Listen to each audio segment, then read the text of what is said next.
ધોરણ 6 માં સામાજિક વિજ્ઞાનમાં ચેપ્ટર નંબર 9 આપણું ઘર પૃથ્વી। સૌપ્રથમ તો આપણે આ ચેપ્ટર ની અંદર સૌરમંડળ વિશેનો જે છે આપણે પરિચય મેળવવાનો છે।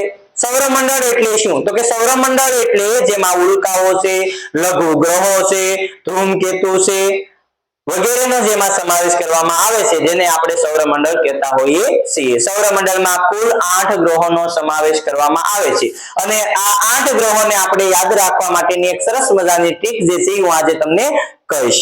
એ ટ્રીક નું નામ છે, આપણે તો સૌપ્રથમ જે છે આપણા દેશના વડાપ્રધાન જે છે એને અંગ્રેજીમાં કયા નામે ઓળખીએ?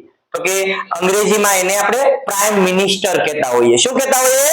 Prime minister. તો તમારે યાદ રાખવાનું કે ભાઈ પ્રાઇમ મિનિસ્ટર જે છે આપણા દેશના વડાપ્રધાન જે છે ગુસ્સે થઈને યુએન જતા રહ્યા, બરાબર? યાદ શું રાખવાનું છે? બસ હું યાદ રાખવાનું છે? બસ પીએમ ગુસ્સે થઈ ક્યાં ગયા? તો કે યુએન ગયા। જો આટલું તમને આવડી જાય તો આપણે 8 ગ્રહોને જે છે ક્રમમાં યાદ રાખી શકીએ, ખૂબ સરળતાથી યાદ રાખીએ છીએ। બ પરથી કયો ગ્રહ યાદ રાખવાનો છે? સ પરથી કયો યાદ રાખવાનો છે? પ ઉપરથી પૃથ્વી, એમ ઉપરથી ગ ઉપરથી સ ઉપરથી શનિ, યુએન છે એને મારી દેવાની ગોળી, યુ ઉપરથી કયો યાદ રાખવાનો છે? અને એન ઉપરથી કયો ગ્રહ યાદ રાખવાનો? શૂળ। આ આપણા 8 ગ્રહો અને એ ગ્રહોને યાદ રાખવાની સરસ મજાની ટ્રીક કઈ છે? બસ પીએમ ગુસ્સે થઈ યુએન ગયા। હવે આ ગ્રહોમાં ઘણી બધી વિશેષતાઓ છે। સૌથી મોટો ગ્રહ તો કયો આવશે? ગુરુ। કયો ગ્રહ આવશે?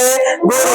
બોલતો બેટા સૌથી નાનો ગ્રહ કયો છે? બુધ। ખૂબ સરસ, વેરી ગુડ, જવાબ આવશે સૌથી નાના ગ્રહ તરીકે કયા ગ્રહને આપણે ઓળખીએ છીએ? તો કે બુધ। અને સૌથી ચમકતો ગ્રહ જેને પૃથ્વીનો જોડિયા તરીકે પણ ઓળખવામાં આવે છે એ ગ્રહ કયો? શુક્ર। કયો ગ્રહ છે? શુક્ર। અને ત્યારબાદ જે છે પાઘડિયો ગ્રહ એક છે, તમને ખ્યાલ છે ને? પાઘડિયા ગ્રહ જે છે એ ગ્રહ કયા ગ્રહને આપણે પાઘડિયો ગ્રહ તરીકે ઓળખીએ છીએ? તો કે શનિ। તો આવી રીતે જે છે આપણે સૌરમંડળના કુલ 8 ગ્રહો જે છે એ 8 ગ્રહોને સરળતાથી યાદ રાખી શકીએ। કોને આ ટ્રીક આવડી છે? બોલતો બેટા ટ્રીક કઈ છે? બસ પીએમ ગુસ્સે થઈ યુએન ગયા। Very good. હવે ગ્રહોના નામ બોલતો, એમાંથી બ ઉપરથી કયો ગ્રહ કેમાંથી બને છે?